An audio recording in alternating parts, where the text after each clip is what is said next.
The bar goes silent. Not quiet. Silent. The kind of silence that happens when an entire room of people decides, at the exact same moment, not to breathe. A glass is still rolling on the floor somewhere. Nobody moves to stop it.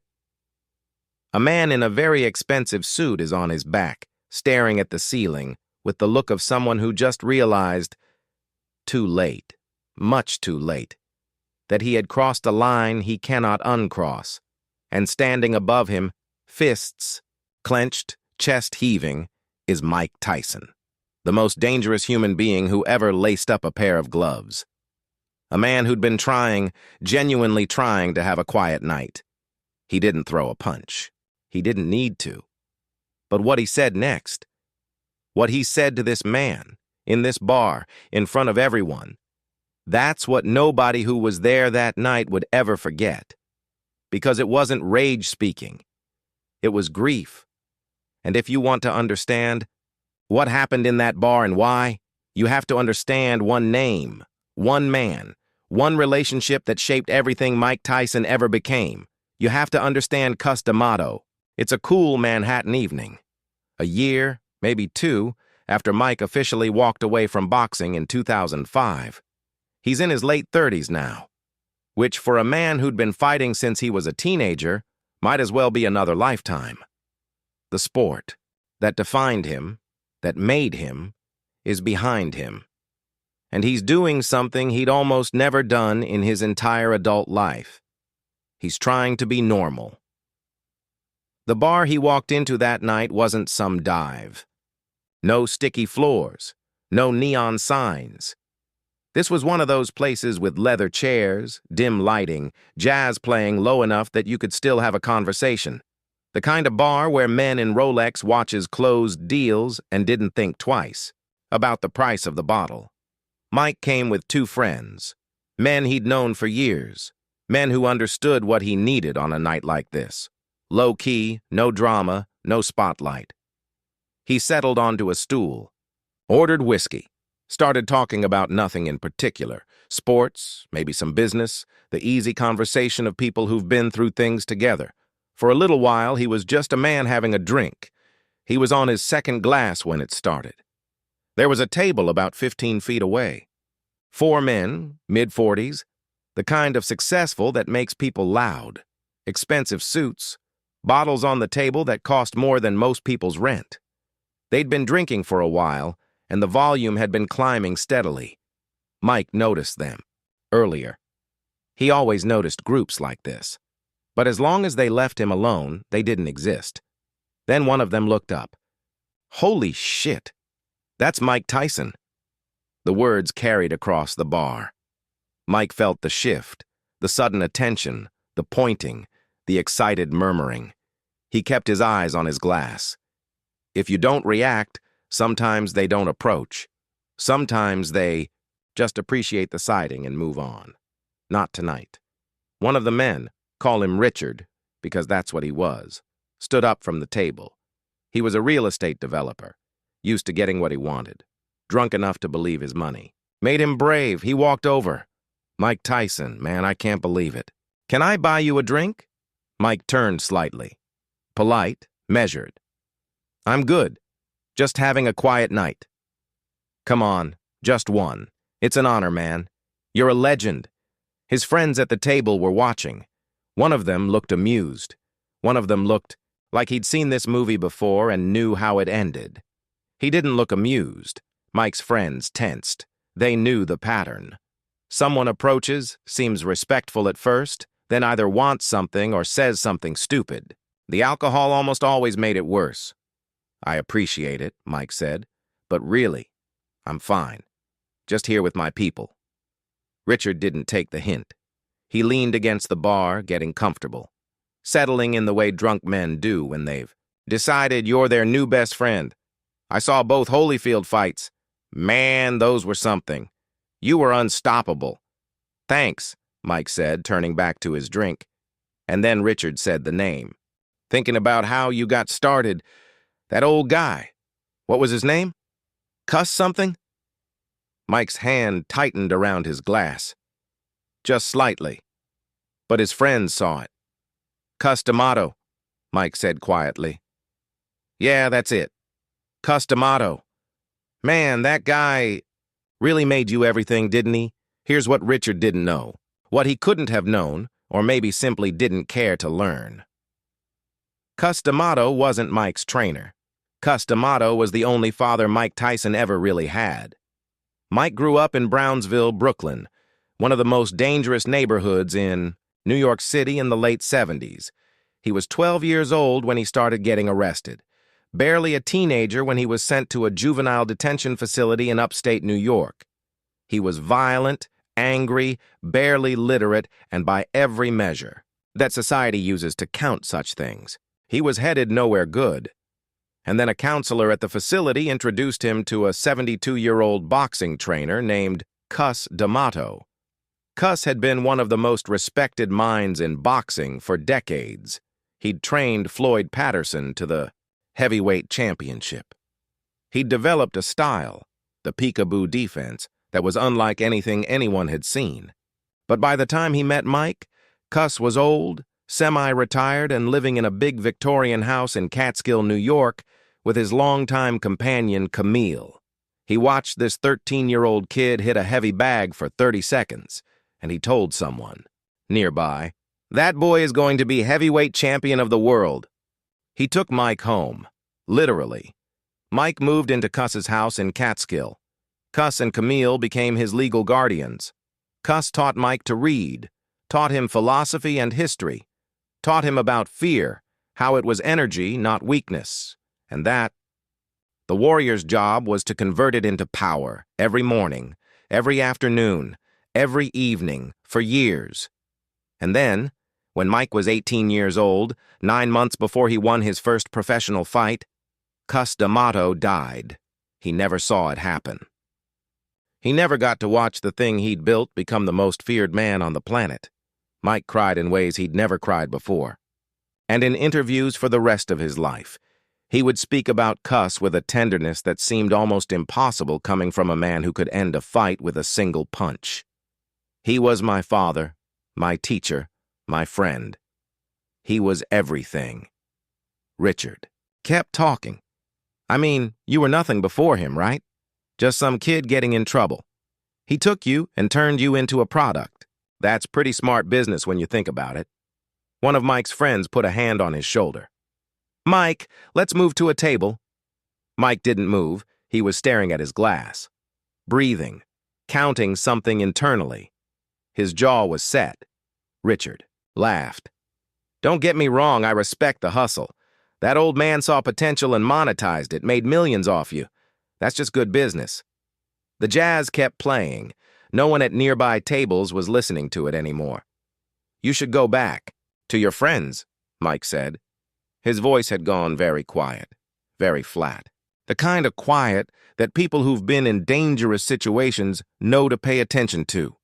"Hey, I'm just saying what everyone thinks. Cus D'Amato was smart. He found a meal ticket and wrote it. Controlled your whole life, right? Made all the decisions." The bartender stopped pouring. "That's not mentorship, man. That's manipulation." Mike's jaw clenched so hard you could see the muscle working in his face. "I read about it. How he had you living in his house. Controlled your training, your schedule, your money. That's not love. That's a con."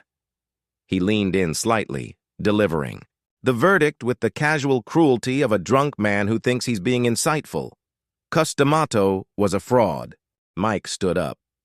No warning, no dramatic pause. He just stood up, and suddenly the entire geometry of that bar changed. It wasn't just his size, though he was built like something sculpted rather than born. It was the presence, the controlled fury, that radiated off him like heat.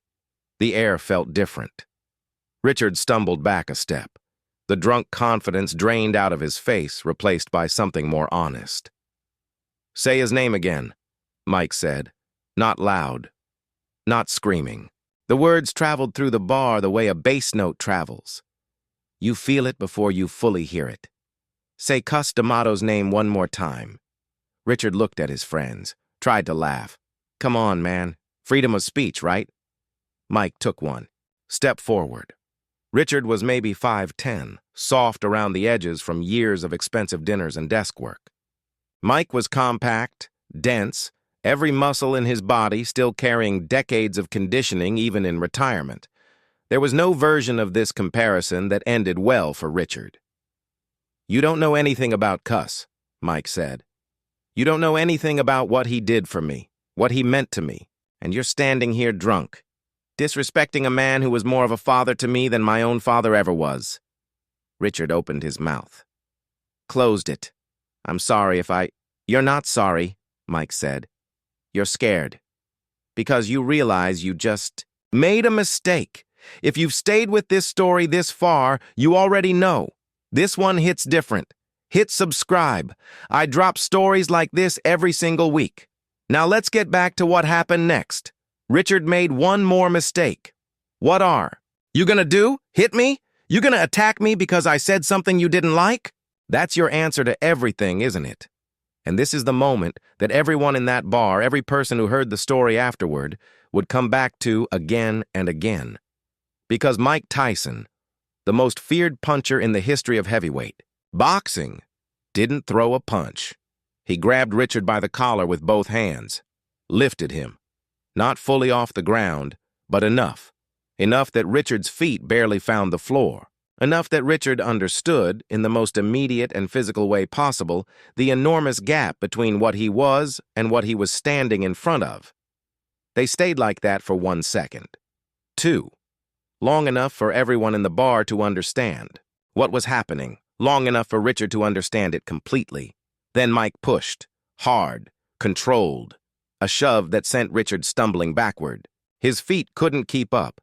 He crashed into a table behind him, glasses scattering, bottles tipping, and hit the floor with a sound that made people wince 3 tables away. The silence that followed was absolute. Richard lay there, expensive, suit ruined, staring up at the ceiling. His friends rushed over. He wasn't injured. Mike had made sure of that, used exactly enough force to deliver the message and not 1 ounce more. That kind of precision is its own kind of discipline. But Richard was humiliated, thoroughly, completely, in front of an entire room of witnesses who would tell the story for years. Mike's friends were at his side. "We should go." The bar manager appeared, a careful man in his 50s who'd watched the whole thing unfold. He looked at Mike, looked at Richard still being helped to his feet, looked back at Mike. "Mr. Tyson," he said, "maybe it's best if—" "We're leaving," Mike said. He pulled out his wallet, put down enough cash to cover his tab and probably everyone else's, and turned to walk out. He stopped when he reached Richard. The bar hadn't started breathing again yet. Mike looked at this man, this drunk, rumpled, frightened man, and spoke. Not to hurt him, not to win, but because there was something that needed to be said, and Cus D'Amato deserved to have it said. "You want to talk about Cus D'Amato?" He didn't wait for an answer. He took a kid who had nothing, no family, no future, no hope, and he gave him everything. He didn't just train me to fight. He taught me to read, to think, to believe in myself. He never took a penny that wasn't owed. He loved me when nobody else did. Mike's voice shifted. Something came through that wasn't anger. And he died before he could see me become champion. That was the only thing he ever wanted. The room held that sentence for a moment. So yeah, when some drunk who's never sacrificed anything, who's never loved anything more than his own ego, calls Cus a fraud, I'm going to react. Maybe I should have done worse. But Cus taught me control. Even now, even this angry, I'm using what he taught me. He turned and walked out. His friends followed. The bar stayed quiet for a long moment after the door closed. Then, slowly, conversations resumed. But they were all the same conversation. About what they just witnessed. About the man on the floor and the man who just walked out into the Manhattan night. The story spread the way real stories do, person to person, table to table. Within days, it seemed like half of Manhattan had heard some version of it. A woman who'd been sitting 2 tables away told a reporter later, "I've never seen someone so angry and so controlled at the same time." He could have destroyed that man. He didn't. He made his point and left. It was strange. It was almost beautiful. And the way he talked about Cus, the way his voice changed. You could hear how much he still loved him. In later years, reflecting on nights like that one, Mike would return to the same lesson. The one Cus spent years trying to teach a frightened, violent, brilliant 12-year-old boy in a detention facility in upstate New York. Cus always told me, real power is about control. Any fool can throw a punch. Knowing when to throw it. Knowing how hard. Knowing whether to throw it at all, that takes something else. That takes everything. That night in the bar, Mike Tyson heard a drunk man call his father a fraud. And the way he responded, the discipline that lived inside the fury, the love that lived inside the grief, that was Cus D'Amato still teaching. Still present. Still guiding the hand of a boy he'd rescued from nothing, 2 decades after he was gone. Some people leave marks on the world through buildings or money or headlines. Cus D'Amato left his mark inside the fists of the most dangerous man alive. And on the night a drunk man pushed too far in a Manhattan bar, those fists, for once, stayed still. Because the man who taught Mike Tyson how to fight also taught him something harder. He taught him when not to.